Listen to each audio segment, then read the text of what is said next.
A ver, buenos días. Nos vamos sentando todos, por favor, para poder empezar. Ya tenemos hoy un día típico de Santander. Lo digo para los que vinieron ayer por primera vez y se pensaban que el clima tropical era el típico. No, el clima típico es el de hoy. Buenos días, ya estamos más o menos todos. Vamos a empezar. Buenos días. Bueno, pues para comenzar esta segunda jornada del curso de la jurisdicción, vamos a terminar de analizar el sistema de protección de derechos fundamentales con alguien que se dedica a ello todos los días, que no habla del recurso de amparo desde la teoría, sino que todos los días lee recursos de amparo y pone sentencias resolviendo ese tipo de recursos, que es el magistrado César Tolosa Triviño. César es la mejor carta de presentación de este curso, porque es uno de los padres fundadores y como tal padre se le debe respeto y reverencia. Estamos aquí gracias a él. Entonces, es el vínculo que nos une a todos y es la causa de estar todos aquí juntos aprendiendo sobre el derecho. Bueno, ingresó a la carrera judicial en el 82 y su primer destino fue un juzgado de primera instancia de instrucción de Molina de Aragón, después pasó a Arenal de San Pedro, a Palma de Mallorca, ingresó en la magistratura de trabajo, de ahí vino a Santander, a la sala de lo contencioso del Tribunal Superior de Justicia, que fue donde yo le conocí, y posteriormente en 2004 le nombraron presidente del Tribunal Superior de Justicia. Estas labores gubernativas hicieron que luego fuera le nombraron magistrado del Tribunal Supremo en 2014 y en 2020 le nombraron presidente del tribunal, de la Sala Tercera del Tribunal Supremo. Y en 2023 magistrado del Tribunal Constitucional, que es donde se halla ahora mismo. Ha recibido multitud de premios, reconocimientos por el Consejo General del Poder Judicial en su labor y lo mejor, y luego además también desarrolla una intensa labor docente. Ha sido profesor en la Universidad de Cantabria y todo el mundo dice que es una persona que da gusto escucharle, es muy didáctica y como buen profesor solo falta que te apruebe. No se le puede pedir más. Este hombre pues es un prodigio de la naturaleza, le tenemos aquí, tenemos que agradecérselo, que venga, es el cebo que ponemos en el curso de jurisdicción para que la gente venga. Intentaremos seguir poniéndolo todos los años si él quiere. Así que además ha escrito muchos libros sobre responsabilidad patrimonial, urbanismo, vacunación, COVID, derecho laboral, sabe todo, es un hombre polifacético, un hombre del Renacimiento. Entonces no quiero aburrir más y vamos a dar paso, le doy paso a César, que nos va a ilustrar. Muchas gracias. Muchas gracias. Buenos días. En fin, espero que mi apariencia no demuestre mi origen renacentista. Nací bastante después, lo digo para la tranquilidad de todos, esencialmente la mía. Al menos mi carnet de identidad no dice esas cosas, pero en fin. Fuera de este ambiente que a mí siempre me resulta sumamente agradable, volver a Cantabria, siempre lo digo y lo seguiré diciendo, volver a Cantabria es volver a mi casa. Mantengo mi casa aquí, pese a que ahora por razones profesionales me encuentro en Madrid, donde también me encuentro muy a gusto, pero mi casa sigue siendo Santander. Fueron 30 años de ejercicio profesional aquí, que son absolutamente inolvidables, donde hice magníficos amigos, dos de ellos están sentados aquí en la mesa, de ahí la deferencia que tienen todos los años conmigo de invitarme a estas jornadas. Cuando yo miro hacia el público veo a muchos amigos, lo cual siempre me pone un poco nervioso, tengo que reconocerlo. Yo lo decía antes, que parece mentira que después de los tiros que uno tiene pegados ya por el mundo, pues llegue a Cantabria y sea donde uno realmente duerme mal cuando tiene luego que enfrentarse a este auditorio. No solo son los amigos que uno conoce de Cantabria, sino también muchos amigos que vienen de fuera y que repiten, lo cual me satisface enormemente en este curso de la jurisdicción contenciosa administrativa, que yo no voy a decir eso tan manido de que es un referente, aunque evidentemente lo es. Voy a hacer una visión que yo creo que puede ser complementaria a lo que se habló ayer, y es la visión desde la perspectiva constitucional de la protección de los derechos fundamentales. Sí, yo creo que todos podemos estar de acuerdo en que, sin perjuicio del papel fundamental que luego pondré de relieve que tiene la jurisdicción ordinaria en la protección de los derechos fundamentales, el papel más relevante en esa protección le corresponde en última instancia al Tribunal Constitucional y esencialmente mediante el mecanismo del recurso de amparo. Y a él, por tanto, haré referencia esencialmente, no sin antes realizar algunas breves consideraciones sobre el marco de configuración constitucional del sistema español de protección de los derechos fundamentales. Cada vez que yo hablo de los derechos fundamentales me gusta empezar siempre con la misma frase, y es una frase que está contenida en el artículo 16 de la Declaración de Derechos del Hombre y del Ciudadano. Decía este artículo 16 que toda sociedad en la cual no esté asegurada la garantía de los derechos ni determinada la separación de poderes no tiene Constitución. Por tanto, tenemos que partir de la base, y esto es fundamental tenerlo en cuenta, que en todo Estado democrático es necesario que aparezcan estos dos elementos fundamentales. Por una parte, la separación de poderes y, por otra parte, el establecimiento de un sistema eficaz de tutela de las garantías de los derechos de los ciudadanos. Son dos instituciones que, aunque son diferenciadas, tienen las dos una misma finalidad, que es lograr impedir cualquier tipo de abuso o extralimitación del poder en relación con los derechos de los ciudadanos. En un Estado democrático, en un Estado de derecho, evidentemente las instituciones públicas, los poderes públicos se entienden, nacen, se desarrollan y ejercen sus potestades necesariamente de acuerdo con el ordenamiento jurídico. Fuera del ordenamiento jurídico está el campo de la ilegalidad y, consecuentemente, dentro de esa actuación de los poderes públicos hay que permitir que los ciudadanos gocen de los elementos, de los instrumentos necesarios para la defensa de sus derechos fundamentales.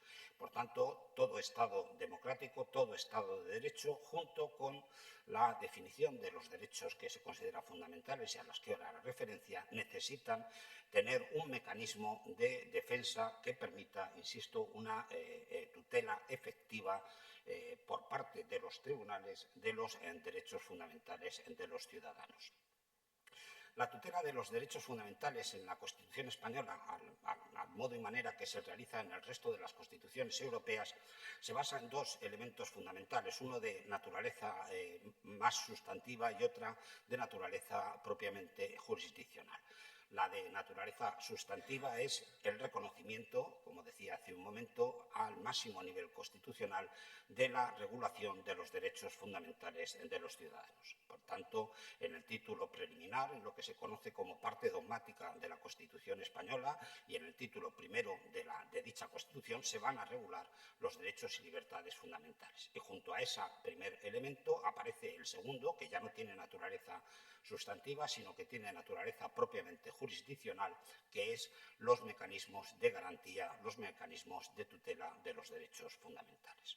Dediquemos brevemente una pequeña exposición al primero de los aspectos, al aspecto puramente sustantivo. Aquí tenemos que ser conscientes de la situación en la que hoy nos encontramos. Es cierto que la Constitución española, lo sabemos todos, incorporó en el año 1978 una serie de derechos y libertades que consideró fundamentales y que, como luego veremos, están regulados en los artículos 14 a 29 de la Constitución.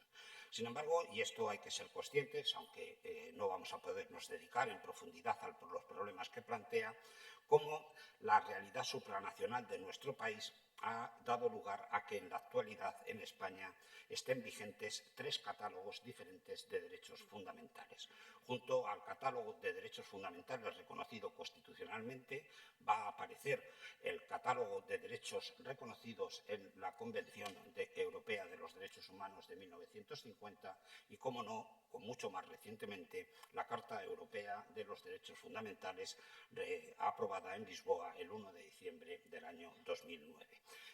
Esto da lugar a que tengamos un catálogo que en realidad es bastante homogéneo en cuanto a los derechos que se reconocen, pero que sin embargo provoca problemas de coordinación entre ellos. Es lo que los autores denominan la protección multinivel de los derechos fundamentales, la existencia de 3 escalas diferentes de protección de los derechos fundamentales.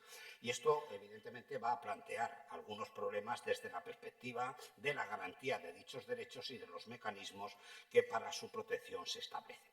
Probablemente el que menos problemas nos plantea en este momento sea el de la Carta de Derechos Fundamentales, principalmente porque, como todos sabéis, no contiene derechos de eficacia autónoma, sino que son derechos que están conectados directamente con los supuestos de aplicación del derecho de la Unión Europea. Consecuentemente, creo que esto es suficientemente conocido. El Tribunal de Justicia de la Unión tiene establecido que no puede alegarse ante un tribunal nacional un derecho reconocido en la Carta de los Derechos de la Unión Europea, sino en el caso en que ese tribunal, para resolver el litigio, tenga necesidad de aplicar el derecho de la Unión. Cuando solo va a aplicar derecho interno, solo aparece concernidos los derechos reconocidos en la Constitución, pero también en el Convenio Europeo de Derechos Humanos. Esto hace que en este momento tengamos también una concepción sumamente dinámica de los derechos fundamentales. Se habla de los derechos de tercera generación, se habla de los derechos de cuarta generación, en fin, por generaciones que no quepan.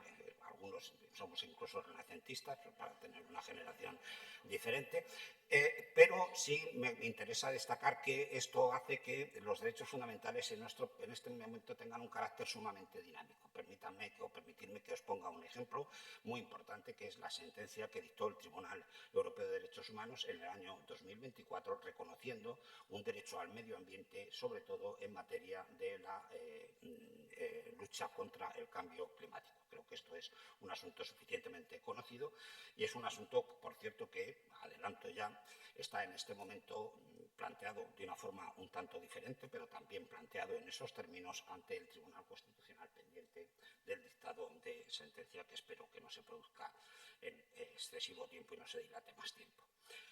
¿Cuáles son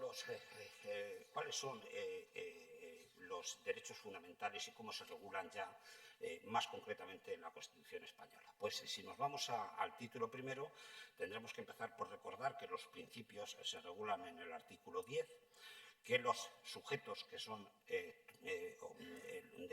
sujetos de dichos derechos desde el punto de vista, por tanto, subjetivo, están en los artículos 10 a 13, que los derechos fundamentales son el 14 al 29, que después tenemos los derechos y las obligaciones, luego los principios rectores de la política social y económica, y en el capítulo cuarto aparece, a partir del artículo 53 de la Constitución, el procedimiento de tutela de los derechos fundamentales y de las libertades públicas. Por tanto, a este aspecto es al que yo voy a dedicar esencialmente mi intervención.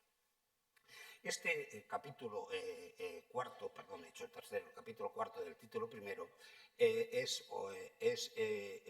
primer lugar, tiene una garantía de naturaleza formal o de garantía de naturaleza material.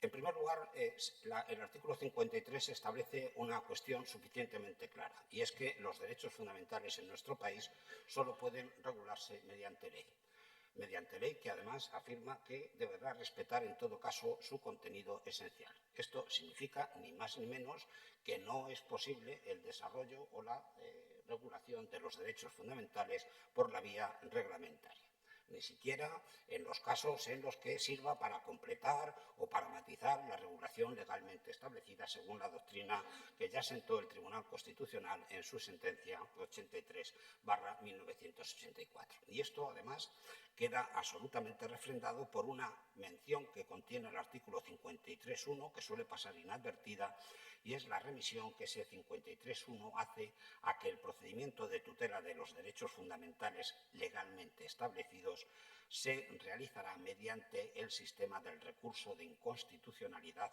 regulado en el artículo 161.1a de la Constitución, esto es, ante un recurso ante el Tribunal Constitucional que solo cabe frente a normas con rango de ley.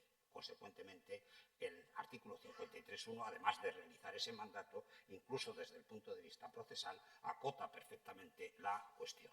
En segundo lugar, como también se sabe, ya no en el 53, sino en el artículo 81, nos establece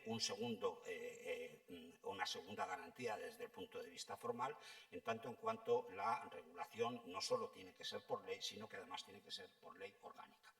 De tal manera que el artículo 81.1 nos establece claramente que la regulación de estos derechos fundamentales debe estar realizada por una ley orgánica que, como todos sabéis, exige unos requisitos de tramitación diferente y, esencialmente, unos requisitos de una mayoría reforzada para su aprobación parlamentaria.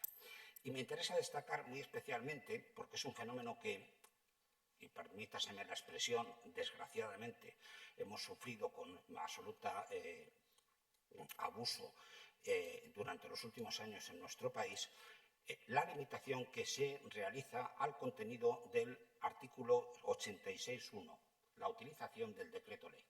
La utilización del decreto ley normalmente plantea problemas desde la perspectiva de lo que se conoce como el presupuesto habilitante, la extraordinaria o urgente necesidad, que es la que normalmente es susceptible o ha sido objeto de mayor control por el Tribunal Constitucional, pero no debe olvidarse que el 86.1, una vez que existe ese presupuesto habilitante, establece un límite material infranqueable, que es la imposibilidad de que por vía del decreto ley se regulen o se afecten a derechos fundamentales y libertades públicas. Lo digo porque realmente la producción legislativa en nuestro país en los últimos tiempos, hoy en día prácticamente la producción legislativa podríamos decir que es prácticamente inexistente, pero la producción legislativa en los últimos años ha sido una producción legislativa en la que el incremento porcentual del decreto ley ha sido tremendamente importante.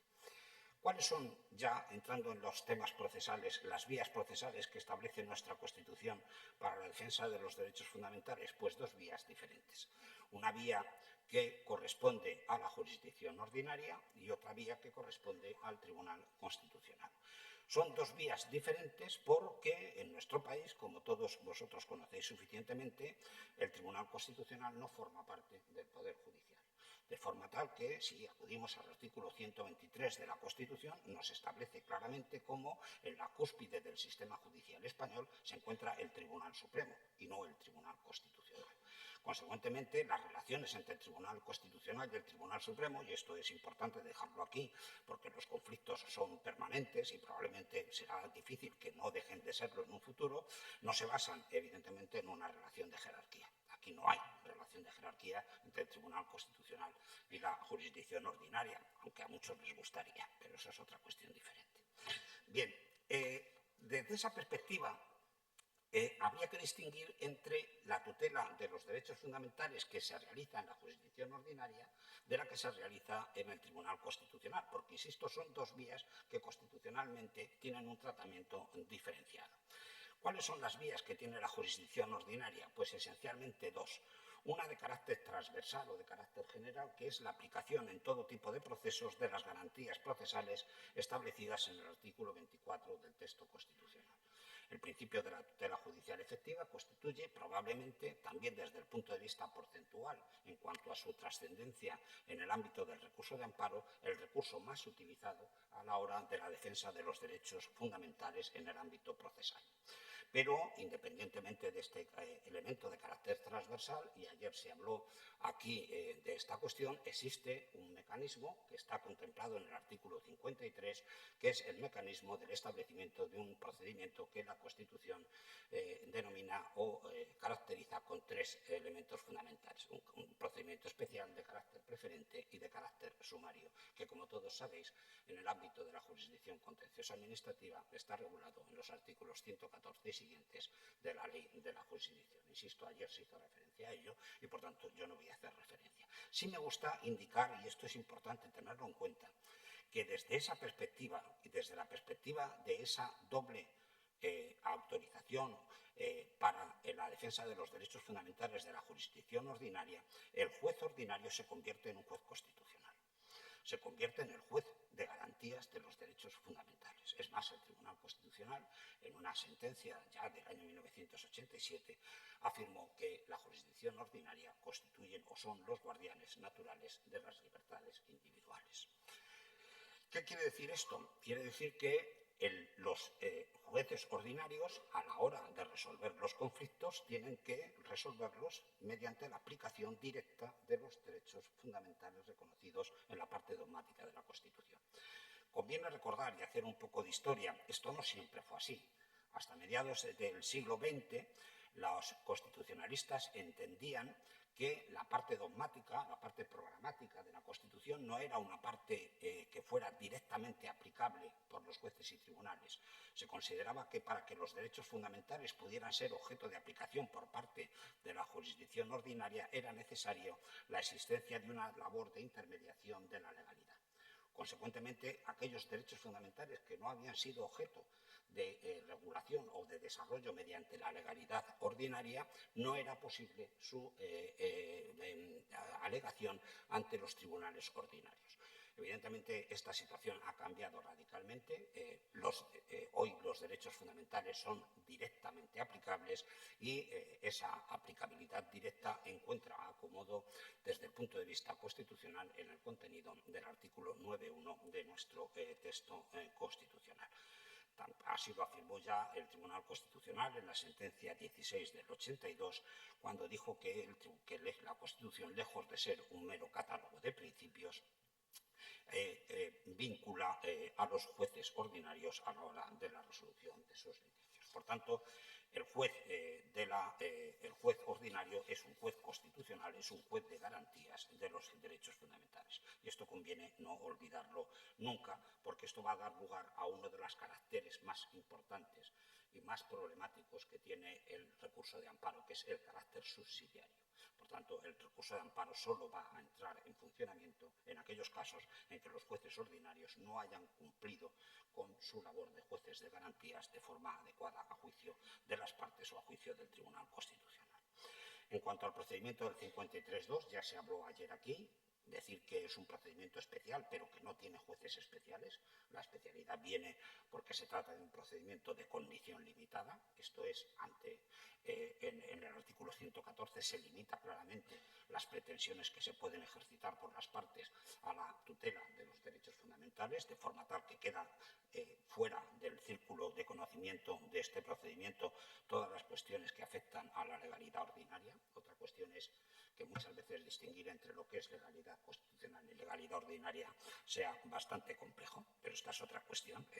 Ejemplos, creo que hay, y en los últimos tiempos ha habido situaciones en las que efectivamente si el Tribunal Constitucional estaba o no entrando en ámbitos de legalidad ordinaria han dado lugar a determinadas polémicas que han tenido repercusión en la doctrina y en el ámbito científico.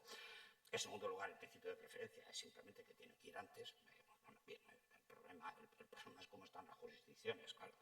El otro día hemos recibido un recurso de amparo por el funcionamiento de la Administración de Justicia de un procedimiento que había sido señalado para el año 2032.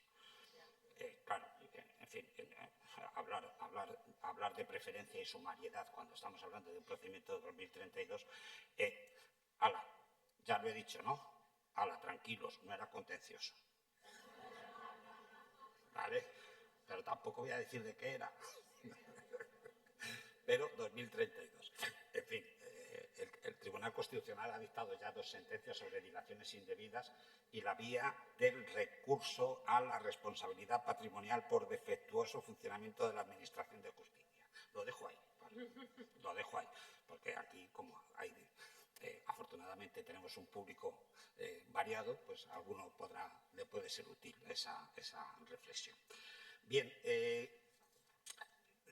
vamos a entrar ya en el procedimiento más especial, que a mí me corresponde analizar ahora, pero me interesaba centrar en la configuración de la tutela de los derechos como, insisto una vez más, es la jurisdicción ordinaria la llamada con carácter primario, con carácter originario, a la realización de la labor de protección de los derechos fundamentales al aplicar la legalidad ordinaria en la resolución de los conflictos que le corresponden. Pero decía también en un principio que probablemente el instrumento más conocido y el instrumento más potente de protección de los derechos fundamentales sea el recurso de amparo. Y a este recurso de amparo, que no se le da a veces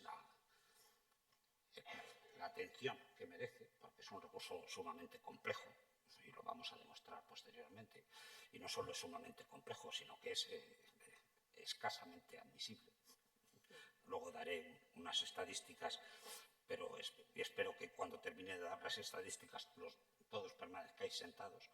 De todas maneras, vistas las estadísticas, va a ser difícil que alguien tenga capacidad de moverse, para que veáis cómo está la situación actualmente desde el punto de vista de la admisibilidad de los recursos de amparo ante el Tribunal Constitucional.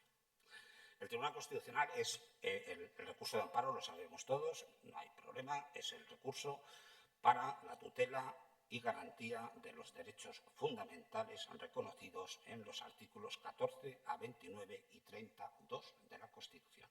Por tanto, tiene como objeto exclusivamente los supuestos en que se haya podido producir vulneración o infracción de esos artículos y de ninguno más. Y de ninguno más. Por tanto, no entran aquí los que están regulados en los artículos 30 a 39, ni los que llegan hasta el 52, lo que serían los derechos y deberes de los ciudadanos y los principios rectores de la política social y económica, por mucho que se diga que tienen que inspirar la legislación positiva, la labor jurisdiccional, etcétera, etcétera. ¿Contra qué acto se puede interponer? Vamos a hacer una definición así muy sintética, pero muy clara de lo que es el recurso de amparo.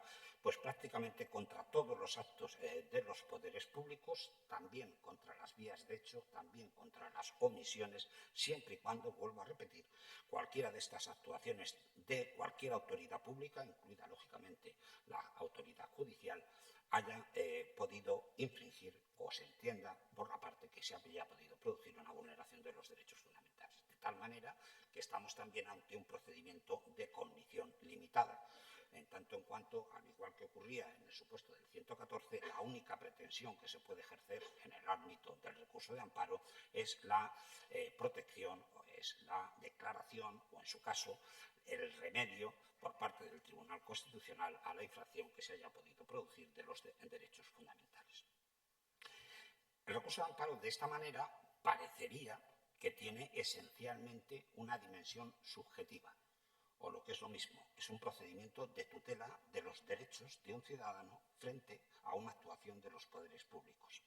Sin embargo, y luego lo veremos con mayor detenimiento cuando hablemos de ese mantra tan difícil de aprender como es el concepto de la especial trascendencia constitucional, es un procedimiento que, además de esa dimensión objetiva, lesión, tiene también una dimensión objetiva, que es la creación de una interpretación por parte del Tribunal Constitucional de carácter general y homogéneo sobre el contenido de los derechos fundamentales, tal como le ordena el artículo 1.1 de la Ley Orgánica del Tribunal Constitucional. Por tanto, tenemos un aspecto que es la lesión, pero por otra parte tenemos, si se quiere, para que nos entendamos entre administrativistas, como le ocurre al recurso de casación más reciente, introducido en nuestra jurisdicción, una función también de naturaleza nomofiláctica de carácter puramente objetivo. Y vamos a ver además cómo en el recurso de amparo se ha ido produciendo cada vez más un desplazamiento desde el ámbito subjetivo al ámbito objetivo de la tutela de los derechos fundamentales. El segundo gran elemento que determina la naturaleza del recurso de amparo, ya hice referencia antes, es el elemento de la subsidiariedad. O lo que es lo mismo, solo es posible acudir al Tribunal Constitucional vía de amparo cuando se han agotado todas las vías existentes en la legislación ordinaria para que se produzca por parte de los tribunales ordinarios, recordemos, guardianes naturales de las libertades públicas, la tutela de sus derechos fundamentales. ¿Cuántos tipos de recurso de amparo tenemos? Pues tenemos 5 tipos de recurso de amparo. Tenemos un recurso de amparo contra decisiones parlamentarias del artículo 42. No vamos a hacer referencia a cada uno de ellos y sus peculiaridades, sí deciros que últimamente estos recursos, que no eran muy habituales en el Tribunal Constitucional, últimamente pues están adquiriendo un protagonismo importante. Yo no creo que haga política si pongo de manifiesto que los choques entre el Congreso y el Senado están siendo choques importantes, y estos choques están en este momento pendientes de resolución por parte de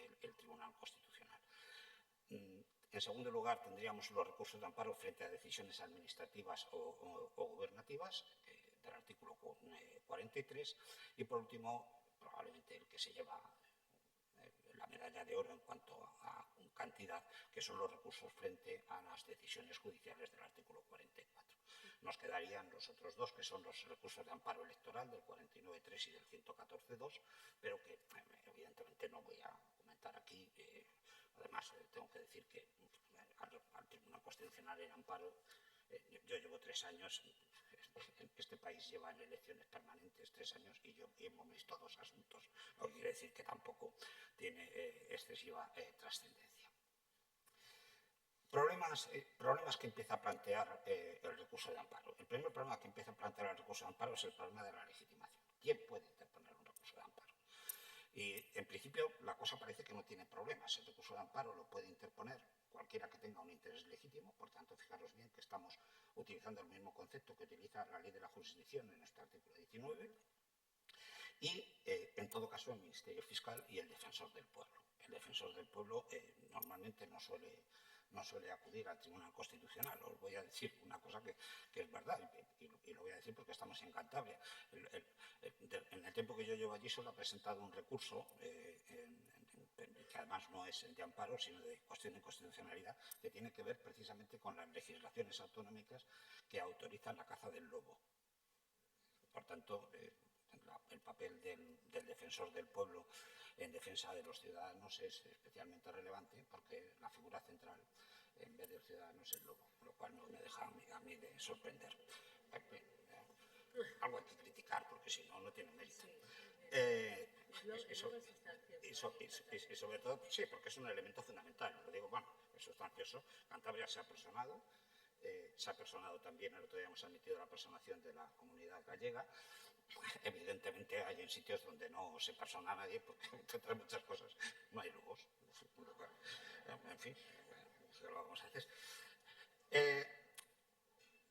Puede haber figura de coadyuvantes, pero puede haber figura de coadyuvantes incluso del demandante, que esto es importante tenerlo en cuenta. El demandante, la figura de coadyuvante siempre hemos entendido desde el punto de vista procesal como el coadyuvante del demandado. Puede haber coadyuvante del demandante, por ejemplo, cuando el recurso de amparo lo interponga el Ministerio Fiscal, la parte concernida en el procedimiento judicial a la que supuestamente se le ha provocado la lesión del derecho fundamental, puede comparecer como coadyuvante. El gran problema, y a esto me interesa destacarlo especialmente, es qué ocurre con las personas jurídico-públicas. Y aquí estamos ante un nutrido grupo de letrados de comunidades autónomas. ¿Pueden las personas jurídico-públicas plantear un recurso de amparo? ¿Tienen legitimación? Y la respuesta es, con carácter general, no. Yo lo siento, Fernando. De todas maneras, cuando te dé luego las estadísticas de lo que se admite o no, ¿vale?, a lo mejor no te preocupa tanto. Vamos a ver, el Tribunal Constitucional tiene dicho que las administraciones públicas pueden actuar con un doble contenido. Uno, pueden actuar en defensa de sus intereses privados, por tanto, como personas jurídico-privadas, aun cuando tengan naturaleza jurídico-pública, o pueden actuar, como actúan normalmente, en defensa de sus potestades administrativas, de su propia actividad administrativa. En este segundo ámbito, que es el ámbito más extenso de la actuación de las administraciones públicas, el Tribunal Constitucional ha afirmado que las administraciones públicas carecen del derecho a la tutela judicial efectiva y, consecuentemente, al no ser titulares de ese derecho, no pueden plantear el recurso de amparo. Solo pueden plantear el recurso de amparo en el caso de que, actuando como personas jurídico-públicas, se hayan violentado sus derechos de defensa en el seno del procedimiento. No sé si queda suficientemente claro. Si alguien quiere verlo, hay una sentencia bastante reciente, que es la sentencia 149/2025 de 23 de septiembre, donde, yo por no cansaros, se explica suficientemente por qué los ciudadanos particulares y las personas jurídico-privadas tienen el derecho a la tutela judicial efectiva y no así las personas jurídico-públicas, cuando, insisto, ejercen potestades administrativas. El problema, en ocasiones, y yo no voy a entrar aquí, es el mismo que teníamos antes, y es delimitar cuándo una administración pública está ejercitando potestades públicas o cuándo está actividades administrativas de naturaleza privada. Por ejemplo, voy a poner un ejemplo claro. Cuando la administración es empresaria, está ejerciendo un papel privado.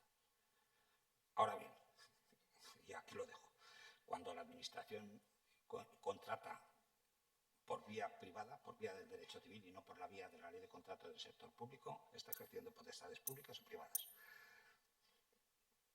Os dejo que lo decidáis vosotros, aunque yo tengo mi opinión al respecto y el Tribunal Constitucional también, que es que no, ¿vale? Así que lo digo para que no sigáis pensando. No vais, porque pensar, a pesar de que hoy no hace calor, cansa mucho. Pensar cansa mucho. ¿Qué plazo tengo para interponer el recurso? Pues depende de cuál sea el objeto del recurso. En las decisiones administrativas, 20 días, en las decisiones jurisdiccionales, 30 días desde la firmeza de la sentencia. Desde la firmeza de la sentencia. Cuidado, porque hay dos supuestos que pueden ser problemáticos. Primero, ¿qué es lo que ocurre cuando se producen infracciones diferentes de un derecho fundamental, por una parte en la actuación administrativa y por otra parte en la actuación jurisdiccional, en el control de esa actuación administrativa? No sé si se me entiende. Por tanto, nos encontramos ante dos infracciones de derechos constitucionales producidos en dos momentos distintos por dos sujetos diferentes. Por una parte, por la administración pública, por otra parte, por los tribunales en el ejercicio de su función jurisdiccional. Estamos entonces en lo que denominamos un recurso de amparo mixto.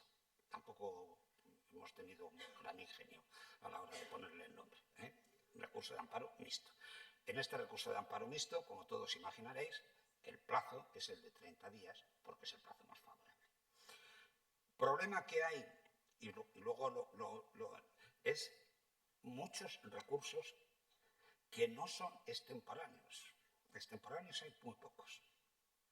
Lo que hay es mucho recurso prematuro, que es complicado. Se va antes de tiempo. ¿Por qué? Porque no se toma en cuenta, y luego lo veremos, el principio de subsidiariedad. Esto es, se acude al Tribunal Constitucional antes de haber agotado todas las vías posibles para el remedio ante la jurisdicción ordinaria. Esos recursos tienen naturaleza prematura y son objeto de inadmisión por parte del Tribunal Constitucional. ¿Cuáles son los requisitos para interponer un recurso de amparo? Pues los requisitos son 4 y los vamos a ir desarrollando posteriormente. El primer requisito, que exista lesión, que haya una lesión de un derecho fundamental. En segundo lugar, acabo de decirlo, que se hayan agotado las vías previas antes de acudir al Tribunal Constitucional. Tercer requisito, que se haya invocado el derecho fundamental ante las vías previas, normalmente ante la jurisdicción ordinaria. Y cuarto requisito, que el recurso tenga especial trascendencia constitucional. Son los 4 grandes requisitos que nos exige la Ley Orgánica del Tribunal Constitucional. Luego vamos a desarrollar cada uno de ellos, porque veremos cómo algunos plantean auténticos problemas desde el punto de vista práctico. En cuanto al contenido de la demanda, no tiene mayores complicaciones. Está regulado en el artículo 49 de la Ley Orgánica del Tribunal Constitucional. Hay que exponer los hechos con claridad, etcétera, etcétera, sin tener en cuenta una cosa muy importante. La demanda de amparo no es susceptible de subsanación. Por tanto, si me equivoco, me equivoco. En segundo lugar, el Tribunal Constitucional ha repetido hasta la saciedad que no es papel del Tribunal Constitucional la reconstrucción de las demandas de amparo. O lo que es lo mismo, si la parte no alega algún derecho fundamental o no fundamenta adecuadamente la violación del derecho fundamental, aun cuando del contenido de los hechos resulte patente y evidente, el Tribunal Constitucional no va a entrar. Es carga de la parte tener que realizar esa función. Adelanto, probablemente, y esto es una primicia, probablemente de aquí a 15 días se va a aprobar un formulario informático digital de presentación de recursos de amparo. que tiene dos ventajas. Bueno, tiene una ventaja y un inconveniente. Un inconveniente que va a ser obligatorio. Por tanto, cada uno no puede usar el que quiera. Yo no sé si alguien ha presentado alguna vez una demanda ante el Tribunal Europeo de Derechos Humanos, pero el sistema es el mismo. Y en segundo lugar, es mejor porque es el típico sistema de que no puedes pasar a la casilla siguiente si no has formalizado la anterior. Con lo cual, de tal manera que hay mucha gente que dice especial trascendencia constitucional y se le olvida ponerla. Bueno, pues aquí no se le va a olvidar ponerla porque el sistema no le va a dejar seguir. En 15 días, seguramente, insisto, en un pleno gubernativo, está convocado para dentro de 15 días, se aprobará y se publicará, lógicamente, ese sistema en el tribunal, perdón, en el boletín oficial del Estado. Bien, vámonos a los requisitos fundamentales. Yo no sé cómo voy de tiempo, mal, imagino. Muy mal. Como siempre, sexta nacional. Bueno. Vámonos a los requisitos fundamentales. Primero, el tema de la invocación. El tema de la invocación no tiene problema, nos lo exige el artículo 43.1 de la ley y, por tanto, mire usted no me puede venir con un recurso de amparo alegando la infracción de un derecho fundamental que no alegó ante la jurisdicción ordinaria. Usted no puede alegar ex novo derechos fundamentales que no alegó en la vía administrativa o en la vía jurisdiccional, porque eso es absolutamente inadmisible. Queda fuera y el Tribunal Constitucional lo que hace es sacarlo fuera. Incluso cuando admite el recurso por otras violaciones de derechos fundamentales, dice expresamente que ese derecho fundamental, que no había sido invocado previamente, no va a examinar si efectivamente se ha producido o no su infracción. El problema aparece con la ley del año 2007. La ley 6/2007 es donde se produce un cambio radical en el modelo del recurso de amparo. ¿Por qué se produce la ley de 2007? Pues sencillamente por un problema estructural. Y era que el Tribunal Constitucional no podía dar respuesta a los asuntos que le llegaban anualmente. Y como no podía dar respuesta, ya sabéis que en ocasiones el legislador, echando mano de una enorme imaginación, lo que hace es decir, como no se pueden resolver tantos recursos, pongamos un sistema para que haya menos recursos. Y ya está, y esto es lo que se hizo. Y entonces se introdujeron dos mecanismos, que son los dos grandes mecanismos que plantean obstáculos para el acceso al Tribunal Constitucional. El concepto de la especial trascendencia constitucional y la existencia de las vías, del agotamiento de las vías previas a la que antes hacía referencia. Voy con los datos estadísticos, porque creo que pueden ser interesantes. Memoria de 2024, la de 2025 no está terminada. Asuntos ingresados, recursos de amparo, 9.796. Asuntos admitidos, 153. Porcentaje de inadmisión, 99,24%. Causas de inadmisión, falta de especial trascendencia constitucional, el 53%. Falta de la justificación de la especial trascendencia, el 17%. Fijaros bien, estamos hablando ya del 70% solo por la especial trascendencia. Falta de vulneración, el 3%. Y falta de vía judicial previa, el 9%. Fijaros bien, recursos de inconstitucionalidad, hemos dicho amparos 9.700, recursos de inconstitucionalidad 30, cuestiones de inconstitucionalidad planteadas por los jueces 37. Fijaros la diferencia, que es tremenda. Y ahora vámonos por jurisdicciones. La Palma, la penal, 44%. La civil, el 21%. Antes que la civil está la contenciosa, con el 29%. Y la última, por lo que sea, la laboral, con un 5%. Pero fijaros bien el dato que acabo de daros. Prácticamente hay una inadmisión del 99%, pero de ese 99%, un 70% prácticamente es la falta de la especial trascendencia constitucional. Lo que nos plantea qué demonios es eso de la especial trascendencia constitucional. Lógicamente, que yo me imagino que es lo que os estaréis preguntando y a mí me va a costar trabajo explicaros. Bien, dice la ley si alguno de lo que leo saca alguna conclusión clara, cuando termine, por favor, que me lo explique. Dice, tiene especial trascendencia constitucional, dice, que se apreciará atendiendo a su importancia para la interpretación de la Constitución, para su aplicación o para su general eficacia y para la determinación del contenido y alcance de los derechos fundamentales.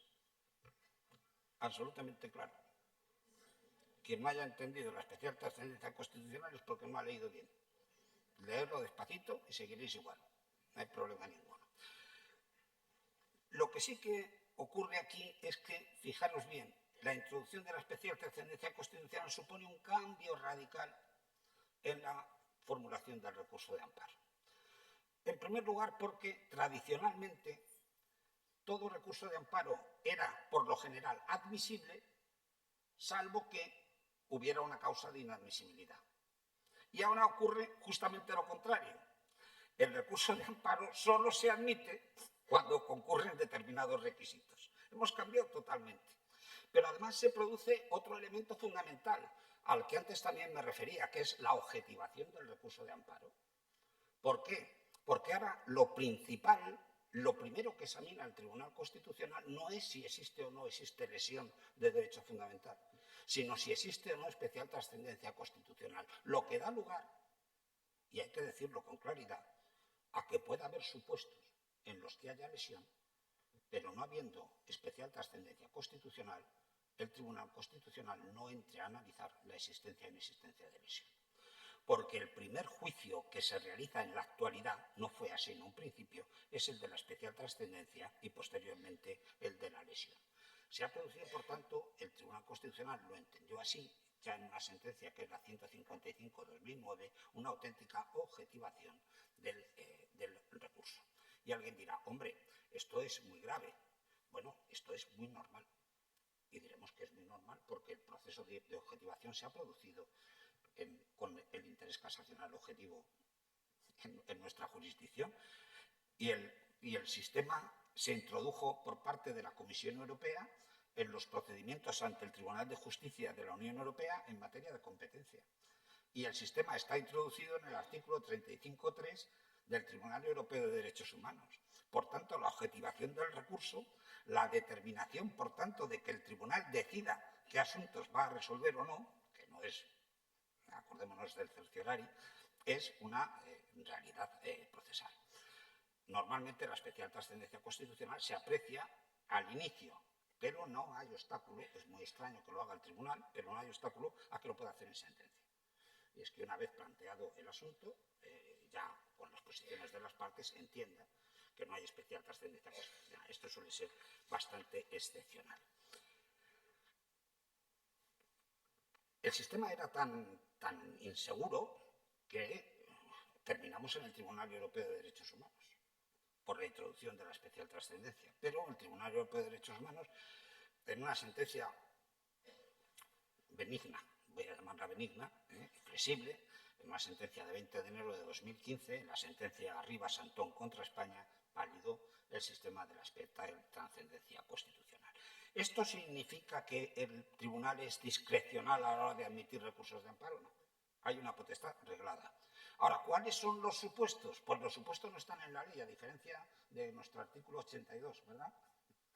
A diferencia de nuestro artículo 82. Aquí, quien ha tenido que determinar los supuestos de especial trascendencia constitucional ha sido el propio Tribunal Constitucional, en una sentencia que es la 155/2009, que establece una serie de supuestos que seguro que a los contenciosos les va a sonar. Primero, que no haya doctrina. Segundo, que sea necesaria modificar o matizar la doctrina. Tercero, que la lesión provenga de una disposición general. Cuarto, cuando haya sentencias contradictorias. Quinto, cuando haya una negativa manifiesta a seguir la doctrina constitucional. Y sexto, y aquí es donde está la cuestión, cláusula abierta, cuando el asunto, sin estar incluido en los supuestos anteriores, recordemos que también lo hace el 82, que no es numerus clausus, trascienda del caso concreto porque plantea una cuestión jurídica relevante, etcétera, etcétera. Por aquí entran algunos recursos de amparo que son especialmente trascendentes desde el punto de vista social, económico o político. Solo después, y esto es importante, solo después de la especial trascendencia es cuando el tribunal analiza si hay verosimilitud en la lesión. Fijaros bien que aquí el juicio es de verosimilitud, por tanto no es necesario que se acredite la lesión. Simplemente basta con que haya indicios de que puede existir una lesión y tengo que decir que habréis visto cómo por la falta de lesión, os he dado la estadística, por falta de lesión solo se inadmite un 3%. O sea, prácticamente este requisito es un requisito que se supera con bastante normalidad. El complicado es evidentemente el otro. Por si esto no fuera suficiente, nos han colocado la necesidad de agotar las vías previas. Y el agotamiento de las vías previas, voy a ir un poco más deprisa, ya mucho más deprisa, 3 cosas, y me callo, prometido. Primera cuestión, importancia, 240, Ley Orgánica del Poder Judicial, incidente de nulidad de actuaciones. Ojo con esto, sentencia firme, incidente de nulidad de actuaciones, si no, no se puede ir al Tribunal Constitucional. Por tanto, el incidente de nulidad de actuaciones, porque el incidente de nulidad de actuaciones tiene un objeto concreto y específico, aunque es verdad, con perdón por algunos abogados, que se utiliza mal, que se utiliza el incidente de nulidad de actuaciones exclusivamente para manifestar su disconformidad con el contenido de la sentencia. El incidente de nulidad de actuaciones solo es para reparar la lesión de un derecho fundamental.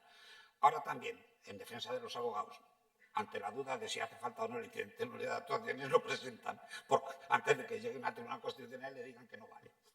Claro. ¿Y entonces quién es la culpa? Del sistema. Si el sistema nos dijera claramente cuándo procede el incidente o cuándo no, pues seguramente tendríamos menos problemas de esta naturaleza. El Tribunal Constitucional tiene una jurisprudencia más o menos flexible. Dice que cuando no esté suficientemente claro y determinado desde el principio de seguridad jurídica cuándo es necesario utilizar el incidente de nulidad de actuaciones, la falta de presentación no puede perjudicar a la parte. Perfecto. Y ahora viene la segunda cuestión, que es qué ocurre, porque hemos dicho que hay que agotar todos los recursos, qué ocurre con nuestro recurso de casación. Porque nosotros ahora tenemos un recurso de casación que procede o no procede dependiendo no solo de que se cumplan requisitos procesales del escrito de preparación, sino de que concurra o no el interés casacional objetivo. Y el interés casacional objetivo solo lo puede apreciar la sala de admisión del Tribunal Supremo. Ni siquiera lo puede realizar ese control previo la sala a quo que ha dictado la sentencia que es objeto de recurso.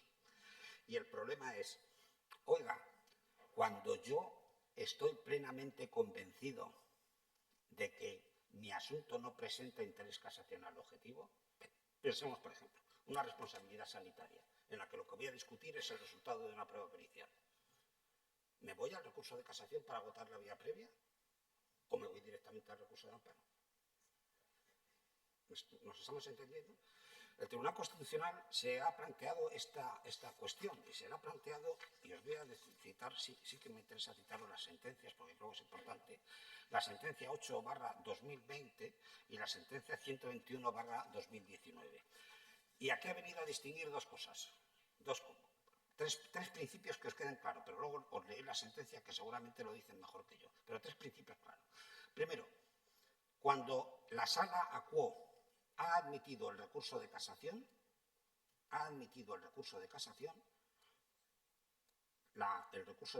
aunque después el tribunal decida que falta el interés casacional objetivo, el requisito está cumplido. Hasta el año 2019 se decía que cuando el Tribunal Supremo decía que no había interés casacional objetivo, había que volver otra vez a la sala de instancia a plantear la nulidad de actuaciones. O sea, un viaje de ida y vuelta. Tranquilidad, que eso ya ha desaparecido. Sentencia del 19. Menos mal. Segundo, cuando el recurso de casación se inadmite por falta de defectos formales en el escrito de preparación, se tiene por no agotada la vía administrativa previa. ¿Está entendido? Cuando el recurso de casación se inadmite por falta de interés casacional objetivo, se entiende cumplido el requisito del agotamiento de la vía previa. ¿Habéis visto los 3 supuestos distintos? ¿Vale? Los 3 supuestos distintos. Por tanto, cuando tengáis algún problema, si la sala os lo ha admitido, agarraros ahí como a un clavo ardiendo. ¿Vale? Porque esa es la fórmula mejor para decidirlo. Y por último, para no hablar más, la sentencia. Sobre la sentencia Ya veréis, somos muy originales. Puede ser estimatoria, desestimatoria o de inadmisión. O sea, tenemos una maravilla aquí. Aquí sí que hay una novedad importante. Aquí hay una novedad importante.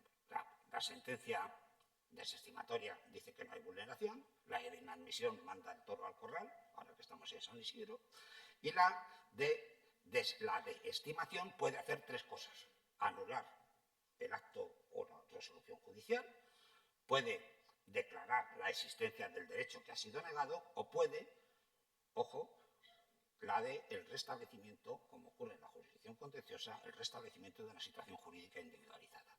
El problema que se ha planteado es el siguiente, y con esto ya sí que acabo. La sentencia es una sentencia relativamente reciente, es la sentencia 184/2025, es una sentencia del último trimestre del año pasado. Aquí se produce lo siguiente. El supuesto es el siguiente. La Dirección General de la Policía sanciona a un policía nacional por realizar una fiesta en época de COVID y le aplica el reglamento del régimen disciplinario de la policía que tenía naturaleza preconstitucional. Y el problema que se plantea es si esa utilización de ese reglamento cumplía o no con el principio de legalidad. ¿De acuerdo? El recurso de amparo.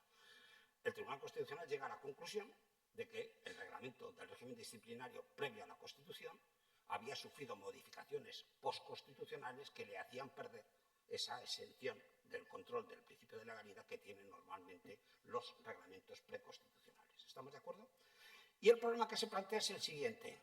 ¿Puedo yo, Tribunal Constitucional, además de declarar que la sanción es nula por ser contraria al principio de legalidad y, por tanto, haber contrariado el principio de legalidad penal del artículo 25 de la Constitución, anular el reglamento? Fijaros bien lo que estoy diciendo. La cuestión no es baladí, ¿eh? La cuestión es importante. ¿Quién tiene normalmente la potestad de controlar la potestad reglamentaria de la Administración? La jurisdicción ordinaria, la jurisdicción contenciosa administrativa. ¿Puede el Tribunal Constitucional utilizar el recurso de amparo como un recurso para depurar el ordenamiento jurídico?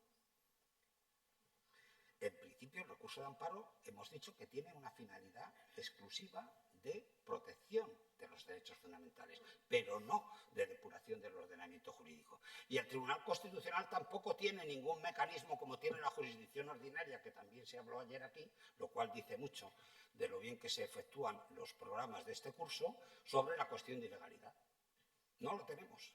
Pues bien, en esta sentencia de 2025, por primera vez, de forma clara y tajante, el Tribunal Constitucional toma partido y establece que desde el punto de vista subjetivo, como desde el punto de vista objetivo, el Tribunal, en estos supuestos en los que la infracción del derecho fundamental no procede del acto de aplicación, sino de la norma de carácter general, no se puede mantener la vigencia de una norma que es contraria a los derechos fundamentales y, consecuentemente, procede a estimar el recurso de amparo, a declarar la nulidad de la sanción y a declarar la inconstitucionalidad por contrario al principio de legalidad penal del artículo 25 del reglamento.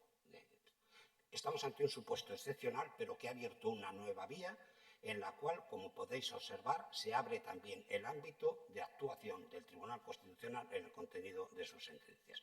Siento haberme excedido, ha sido un placer, muchas gracias.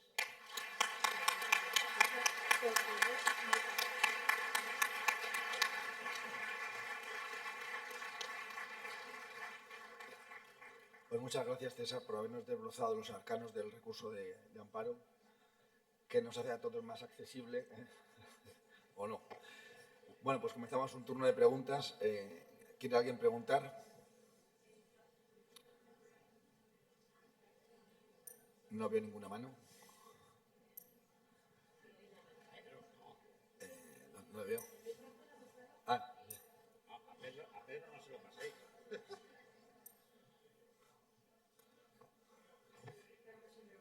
No, ya vienen por ahí, ya vienen por ahí.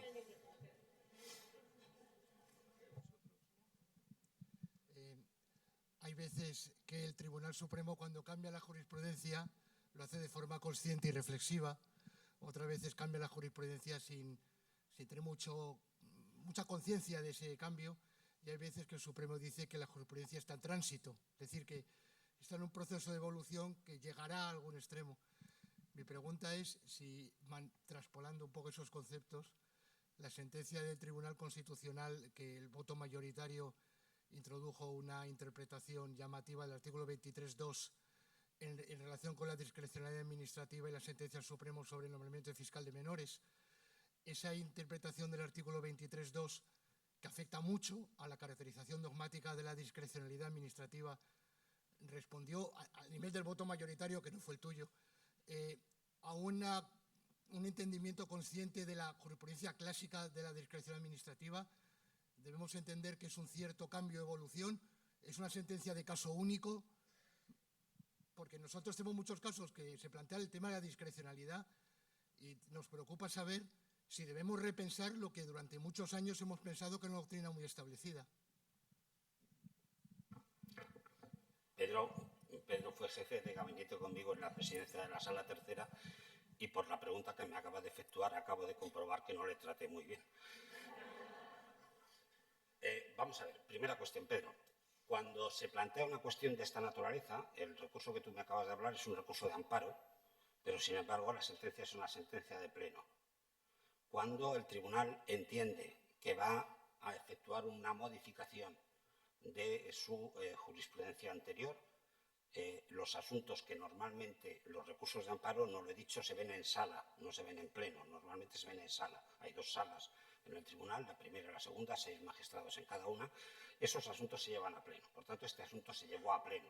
En primer lugar, por la trascendencia que tenía el asunto y, en segundo lugar, porque ya se preveía que podía haber una modificación de la línea tradicional que había seguido el Tribunal Constitucional en esta materia. Segunda aclaración. Como tú bien sabes, yo no participé en esa sentencia. Y yo no participé en esa sentencia porque yo presidí la sala que dictó la sentencia que ha sido revocada. Y, por tanto, mi respuesta ya está dada. Yo no cambio mi criterio. Mi criterio sigue siendo el que expuse cuando era presidente de la Sala Tercera del Tribunal Supremo. Y entendí que había suficientes mecanismos y necesarios mecanismos de control de la discrecionalidad en los nombramientos como para que efectivamente el control judicial fuera posible sin que ello afectara en absoluto al ejercicio de las funciones públicas que establece el artículo 23.2 de la Constitución. Consecuentemente, como eso es público y notorio, puedo afirmar de forma pública y contundente que la sentencia del Tribunal Constitucional sobre esa materia no la comparto en absoluto. Se acabó. No sé si te he contestado.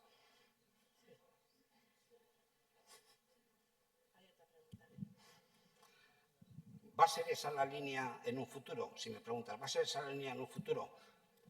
Yo diría que este es un asunto de caso concreto.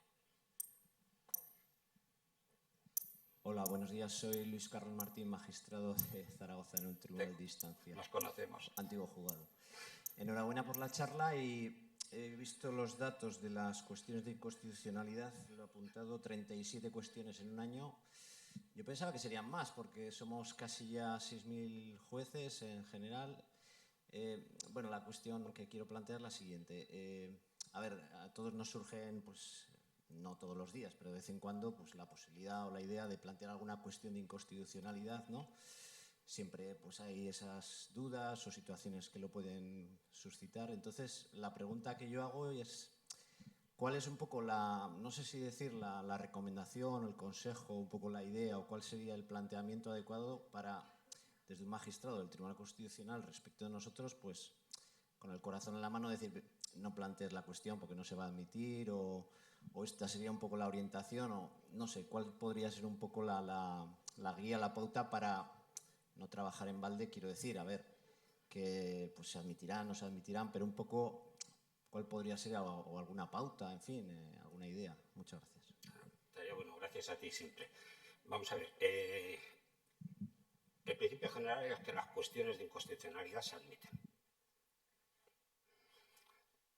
Bien es cierto, y tengo que decirlo, que las cuestiones de inconstitucionalidad exigen dos requisitos que tú sabes perfectamente, que es justificar suficientemente el juicio de aplicabilidad y el juicio de relevancia.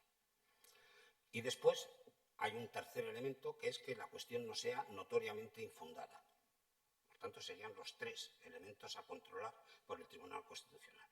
El primero, que el precepto sea aplicable al caso concreto.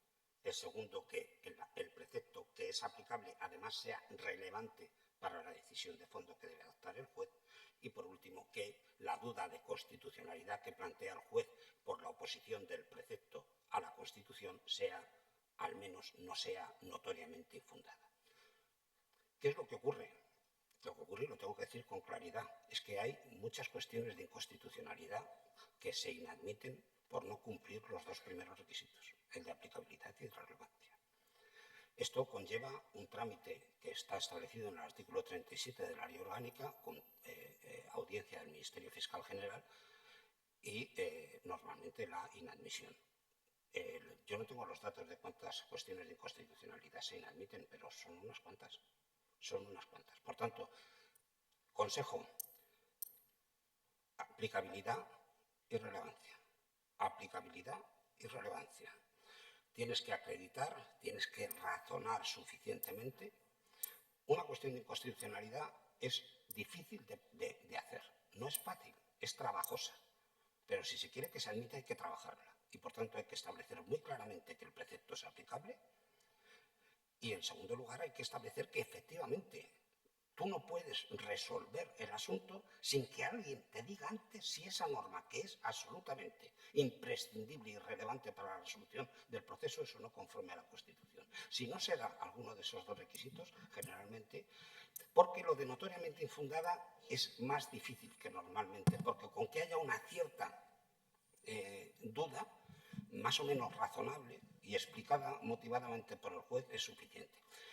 Es necesario cumplir adecuadamente el trámite de audiencia, que parece una tontería, pero no se hace. El trámite de audiencia es un trámite simultáneo y a veces se hace sucesivo. Y se le da primero una parte y luego se le da otra parte y luego se termina con el fiscal. Cuestión de constitucionalidad inadmitida por defectos formales.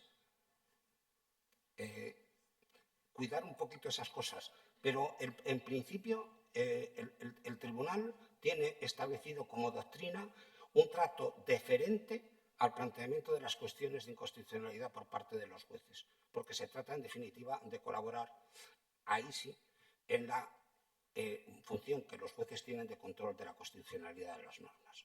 Por tanto, el principio es ese, pero, ojo, porque donde suelen estar los problemas son en el incumplimiento de los requisitos formales. Y para eso el Tribunal Constitucional es tremendamente riguroso. Eso también te lo digo. Bien, pues muchas gracias, César. Había muchas manos levantadas, pero yo creo que ya nos hemos excedido muchísimo de tiempo, con lo cual sigo con la fama de ser yo la que corta a todos los ponentes. Lo siento muchísimo por César, que tiene muchas cosas que aportar, y por la gente que había levantado la mano, pero lo dejamos para otro día. Muchas gracias.